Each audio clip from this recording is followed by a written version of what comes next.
प्यारे बच्चों, एक बार पुनः आप सभी लोगों का ज्योग्राफी की ऑनलाइन क्लास में हार्दिक स्वागत, अभिनंदन।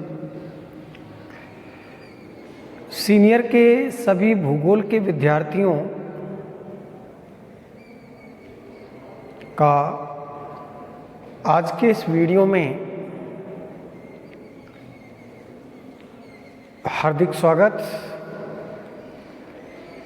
देखिए बच्चों, आप लोग ऑनलाइन क्लास के माध्यम से आपके अध्याय संख्या 20 परिवहन के बारे में आप लोग पढ़ रहे हैं, जिसमें आज हम वायु परिवहन के बारे में विशेष तौर से पढ़ेंगे। जैसा कि मैंने आपको पिछले वीडियोस में भी बताया है कि परिवहन की 3 विधाएं होती हैं: स्थल परिवहन, वायु परिवहन और जल परिवहन। स्थल परिवहन में सड़क परिवहन, रेल परिवहन और पाइपलाइन परिवहन को शामिल किया गया है। वायु परिवहन, ध्यान देंगे बच्चों, आधुनिक समय में वायु परिवहन सबसे तीव्रतम, शीघ्रतम एवं सबसे महंगा परिवहन का साधन है। इसके अलावा विशाल क्षेत्र, औद्योगिक व्यापारिक केंद्रों आदि के मध्य शीघ्रता से उनके मध्य दूरी को तय करने के लिए वायु परिवहन का बड़ा महत्व है।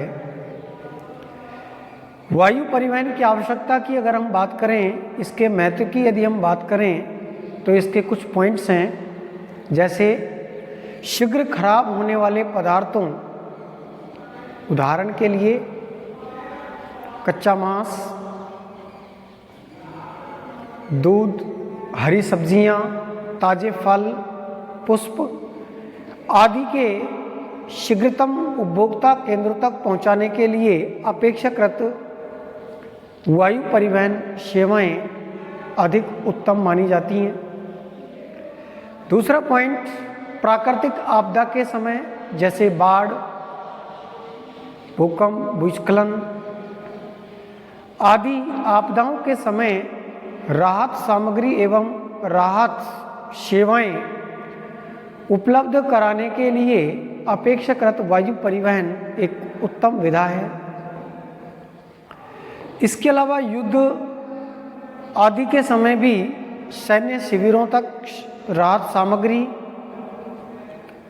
युद्ध सामग्री, दवाइयाँ, औजार, हथियार आदि पहुंचाने के लिए भी अपेक्षाकृत एक उत्तम विधा मानी गई है। शीघ्र खराब होने के साथ साथ सबसे महंगी और कीमती तथा हल्के मूल्यवान पदार्थों को, वस्तुओं को, आभूषणों को, रत्नों को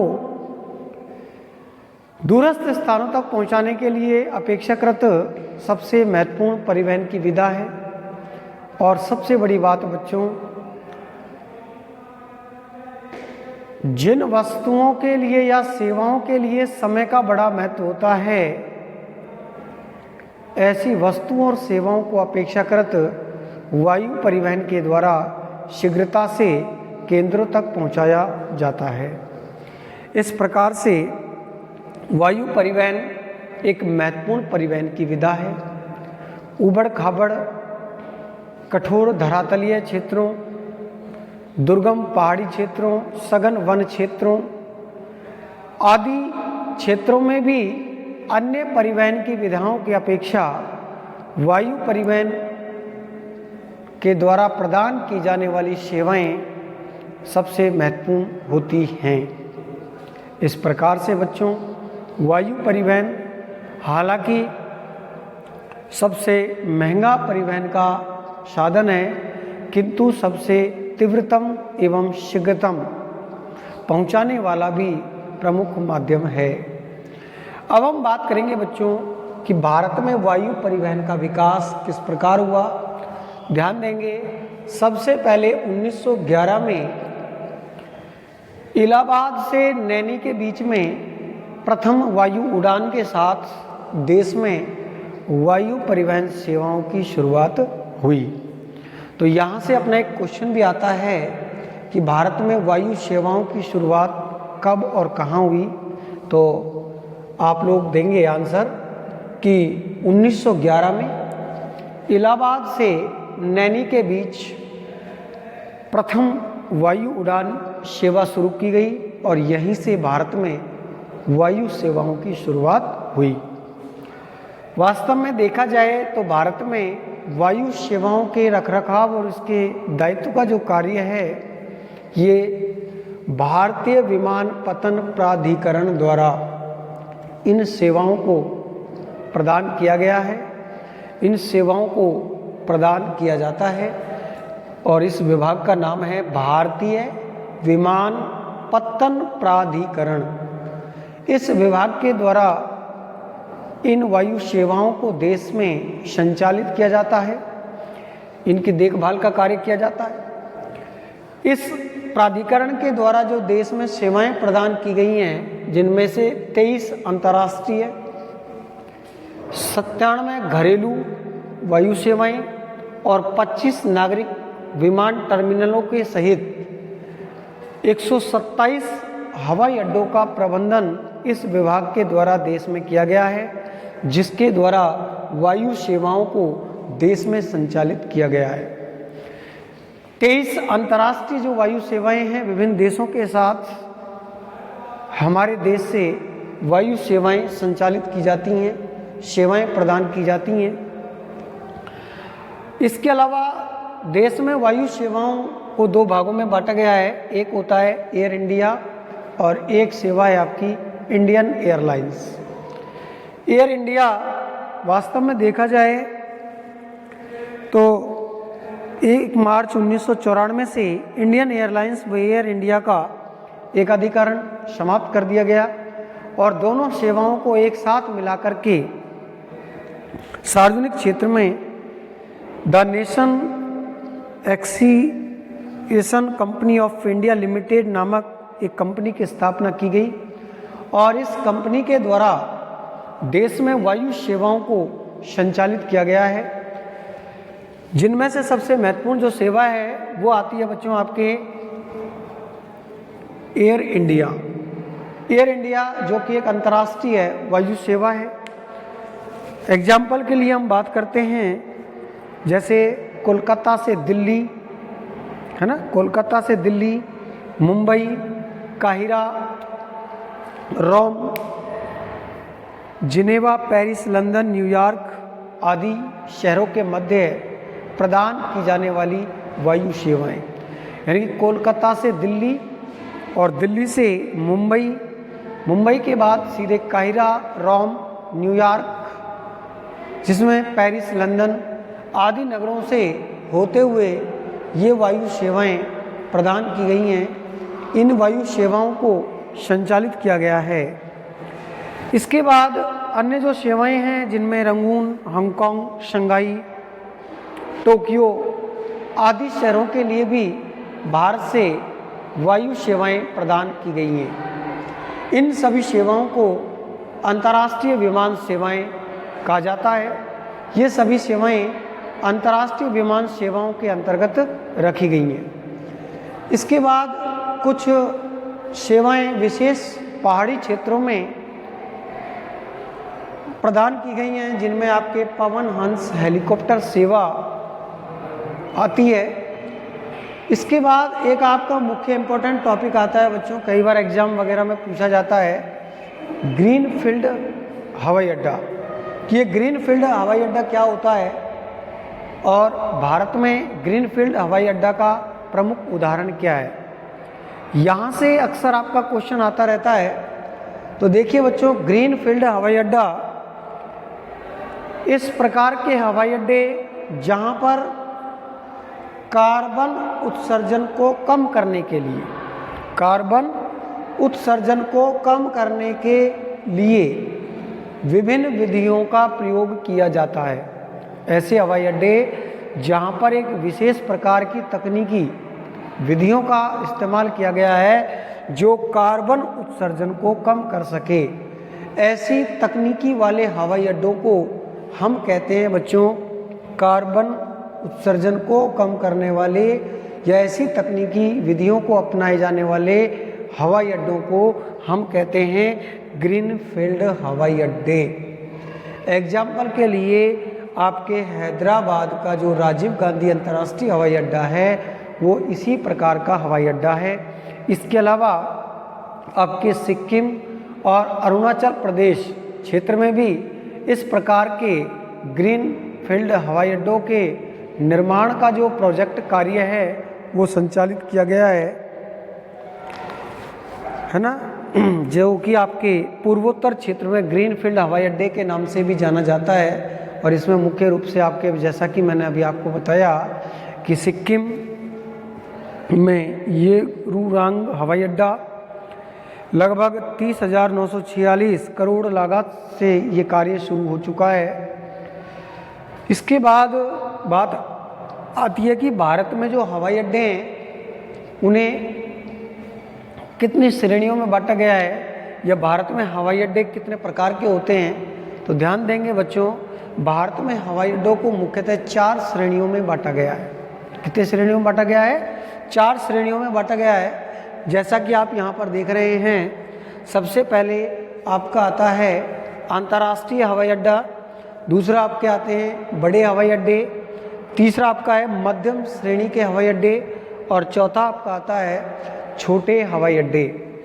वास्तव में देखा जाए तो अंतर्राष्ट्रीय हवाई अड्डे इसमें मुख्य रूप से दिल्ली का इंदिरा गांधी हवाई अड्डा, कोलकाता का नेताजी सुभाष चंद्र हवाई अड्डा और मुंबई का सांता क्रूज जिसको हम छत्रपति शिवाजी हवाई अड्डे और इसके अलावा चेन्नई का मीनामकम हवाई अड्डा आदि के नाम से जाना जाता है। ये अंतर्राष्ट्रीय स्तर के प्रमुख हवाई अड्डे हैं। तो एक बार पुनः आप ध्यान देंगे कि आपके भारत के जो 4 प्रमुख महानगर हैं दिल्ली, मुंबई, कोलकाता और चेन्नई, इन चारों महानगरों के जो प्रमुख हवाई अड्डे हैं, कई बार आपके कंपटीशन वगैरह में भी यहाँ से क्वेश्चन आता रहता है। दिल्ली का जो महत्वपूर्ण हवाई अड्डा है उसका नाम है बच्चों इंदिरा गांधी हवाई अड्डा। मुंबई का जो प्रमुख हवाई अड्डा है उसका नाम है सांता क्रूज या छत्रपति शिवाजी हवाई अड्डा। कोलकाता का हवाई अड्डा है उसका प्राचीन नाम तो है दमदम, लेकिन वर्तमान में इसको नेताजी सुभाष चंद्र हवाई अड्डे के नाम से जाना जाता है।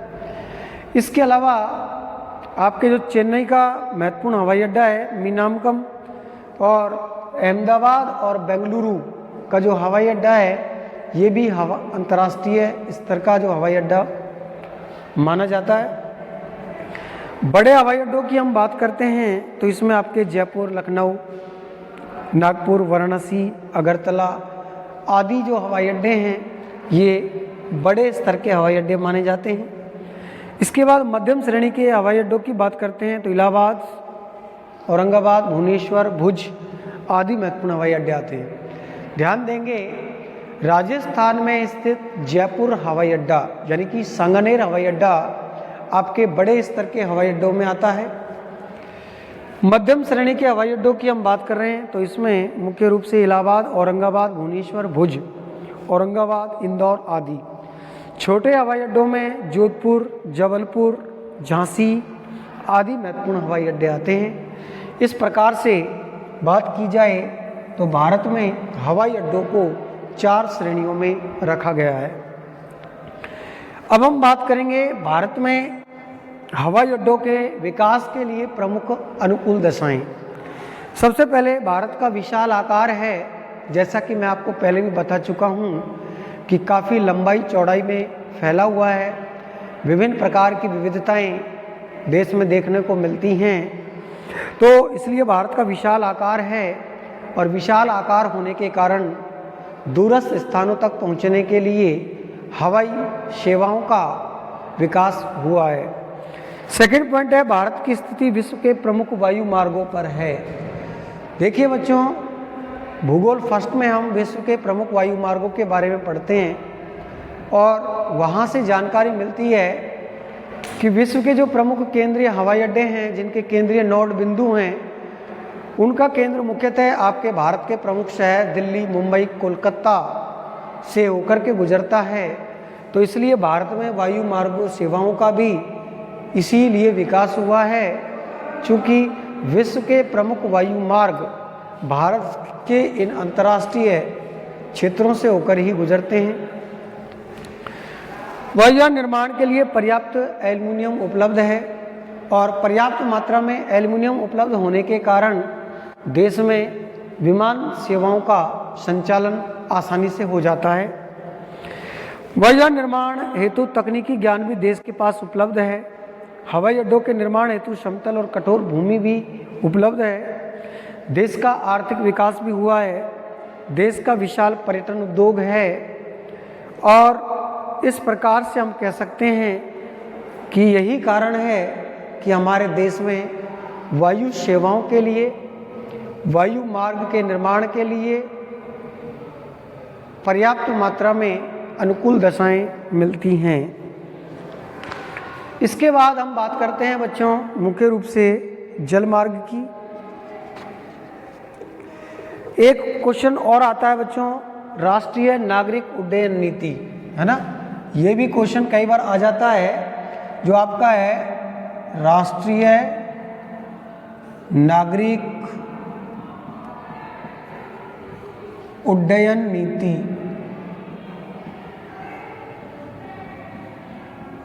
इसके बारे में भी अक्सर पूछा जाता है कि राष्ट्रीय नागरिक उड्डयन नीति क्या है।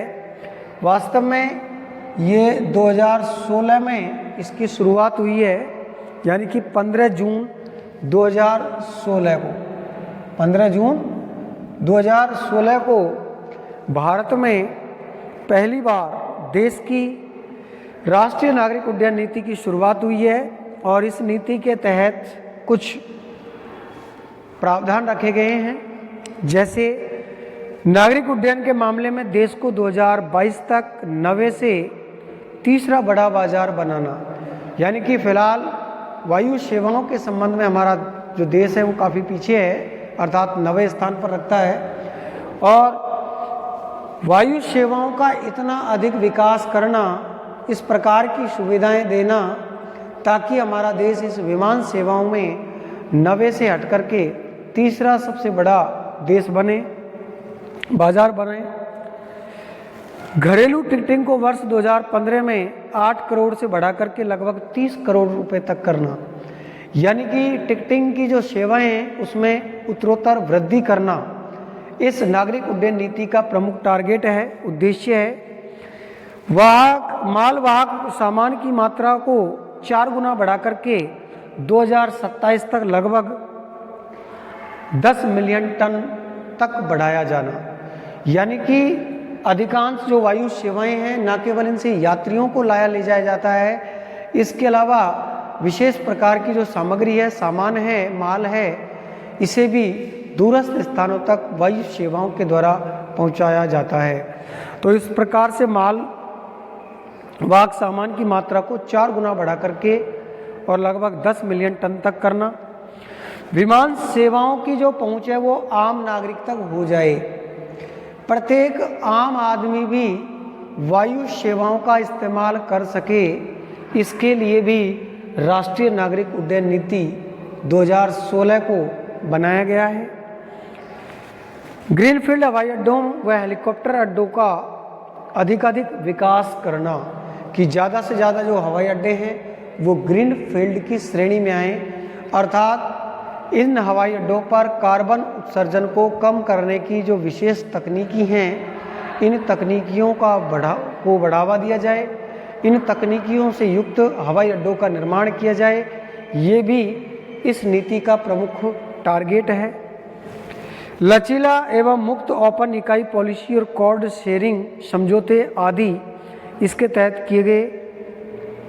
नियमों में ढील हो, आसान प्रक्रिया, ई गवर्नेंस द्वारा व्यापार करने में सुगमता हो, ये सारी बातें राष्ट्रीय नागरिक उड्डयन नीति के तहत रखी गई हैं।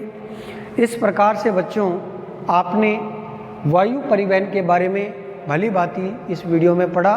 धन्यवाद। अगले वीडियो में आप लोग देश के जल परिवहन के बारे में पढ़ेंगे।